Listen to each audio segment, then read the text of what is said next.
نشتی چې یاره زه سبا به توبه وباسم، زه صحیح شو، یا بل سبا یا په دې روان هفته کې به توبه وباسم. نو تاخیر د توبې ویستلو د جایز نه دی. توبه ویستل لیټ کول او وروستو کول دا نه دي روا. د هغې یو څو وجې دي. که څوک داسې سوال وکړي چې ولې توبه وروستو کول او لیټ کول جایز نه دي، نو ورته وایه د هغې یو څو وجې دي. اولنۍ وجه دا ده چې بنده ته دا پته نشتي چې د ده سره را روان وخت کې څه کېدو والی. اولنۍ وجه دا ده چې بنده ته دا پته نشتي چې را روان وخت کې څه کېدو والی. نو څنګه دی دا توبه لیټ کوي سبا بل سبا ته؟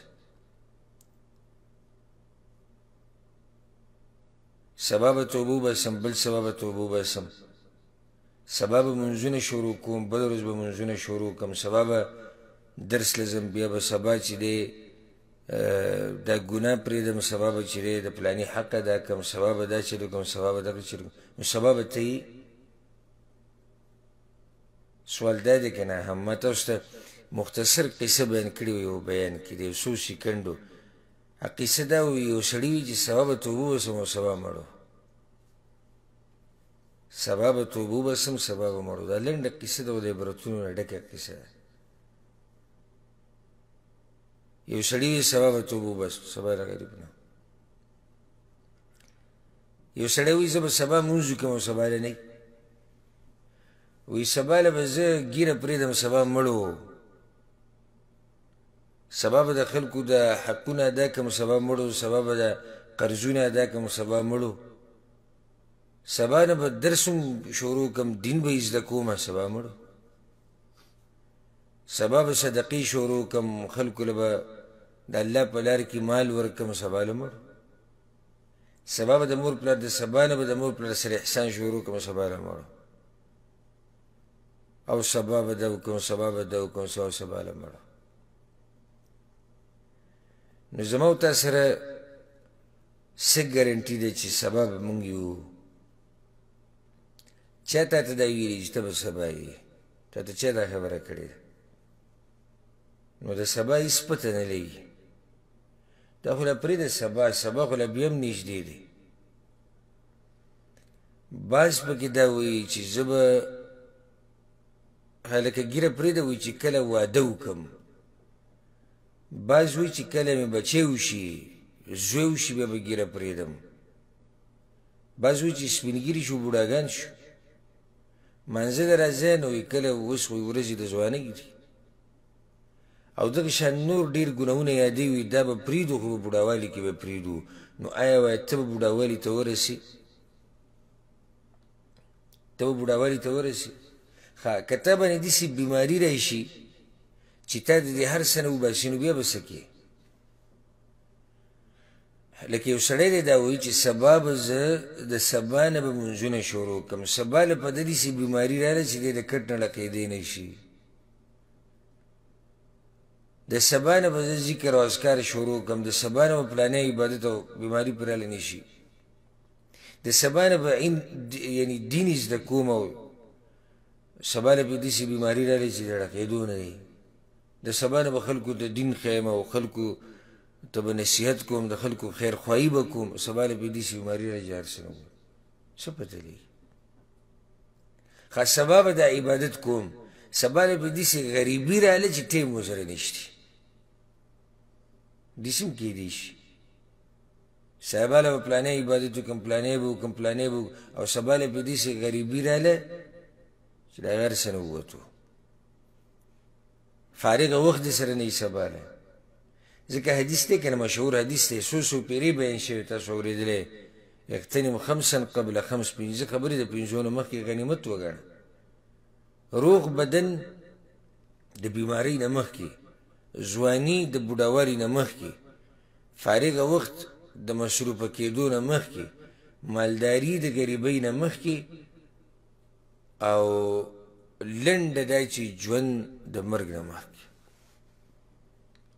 دا ژوند ټول غنیمت وګڼه د مرګ نه مخکې. ډېر خلک قبرونو کې پراته او ارمانونه کوي چې موږ توبې ویستلی وی موږ الله ته واپس شوی وی موږ د ګناهونو پرېښودی او هغو ته اوس موقع نشتي او هغوی سره ټیم نشتي یا هغوی ته څه طریقه نه میلاویږي چې هغې توبه وباسي واپس شي او دا د الله فیصله ده چې یو پیر د دنیا نه لاړې نو بیا دنیا ته واپس کېده نشتي نو اولنۍ وجه دا ده توبه لیټ کول وروسته کول نه دي روا وجه اولنۍ دا ده چې بنده ته پته نشتي چې سبا له ده سره څه کېږي دویمه وجه دا ده توبه وروستو کول او توبه لیټ کول د دې سره زړه سختېږي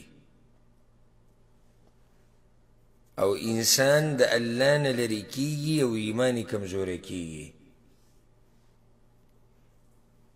د توبې د وروستو کولو سره څه کېږي زړه سختېږي بس ایمان کمزوری کېږي او د بنده د الله نه لرې کېږي لکه اوس یو سړی په ګناهونو کې اخته دی زه وروسته به توبه وباسم دا ګناه خو داسې نه دی چې هغه څنګه اثر یې چې د ده په دې زړه باندې په اول ټیم کې کړی و همدقه شان به یې د همیشه دپاره داسې به څومره چې وخت تېرېږي د اثر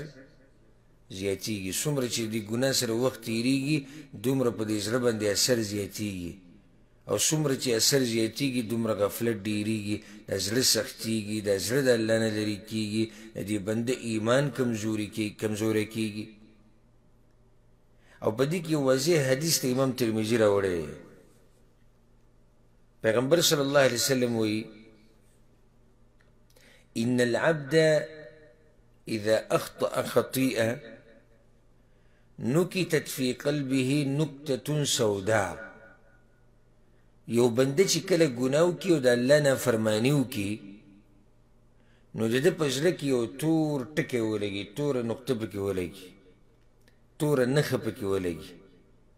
فاذا هو نزع واستغفر وتاب سقل قلبه که چېرته دا سړی ګوره موږ دا خبره همدقې پورې کوو که چېرته دی سړي ګناه یې وکړه په زړه کې څه چلو شو تور ټکی ولګېد چې څنګه ده دا ګناه پرېښوده توبه وویسته د الله نه یې بخانه وغوښته سقیل قلبه دا زړه به یې داسې پاک شي لکه څنګه چې شیشه پاکوي شیشې ته چې ګورې څنګه صفا سوترې پړقېږي دغه شان د ده زړه به پړقېږي وان عادا ګوره که دې ګناه نه د توبه ونه ایستی د اولنۍ نه او بیا یې ګناه وکړه زید فیها دا توروالی به زیاتېږي دا به زیاتېږي دا به چې څو پېرې دی دا ګناه کوي دا توروالی زیاتېږي حتی تعلو قلبه تر دې چې دا توروالی د ده په دې زړه باندې زورور شي دا زړه ول ټول راګیر کړي وهو الران الذي ذکر الله او دا هغه زنګ دی چې الله ذکر کړی دی په قرآن کې کلا بل ران على قلوبهم ما كانوا يكسبون الله وی د دوی زړونه زنګ شوي دي د هغه کارونو د لاسه چې دوی کړي دي پیغمبر صلی الله علیه وسلم وایي هغه زنګ دا دی زړه زنګ شي ختم شي که یو سړی وي چې زه توبه به بل سبا وباسم او بل سبا به وباسم او هفته بعد به وباسم نو هغه ګناهونه خو ډېرېږي که نه نو څومره چې ګناهونه ډېرېږي هغه توروالی ډېرېږي دومره ډېر شي چې زړه به یې زنګ شي چې زنګ شي نو دا زړه به د الله نه غافلی شي د دې زړه بیا الله ته راواپس کېده ډېر ګران یې الا ده چې الله توفیق ورکړي او جدا خبره خو د دې زړه الله ته راګرځېده داسې په اسانه نه کېږي الله ته د ده راګرځېده داسې په اسانه نه شي کېدی وجه دا ده چې زنګ شوی دی تور شوی دی ګناهونو ریجولی دی ګناهونو ختم کړی دی نو دا دویمه وجه ده توبه ویستل دې کې سبا بل سبا کول نه دي پکار دا لیټ کول نه دي پکار ولې ځکه چې د دې سره زړه سختېږي ایمان کمزوری کېږي او بنده د الله نه لرې کېږي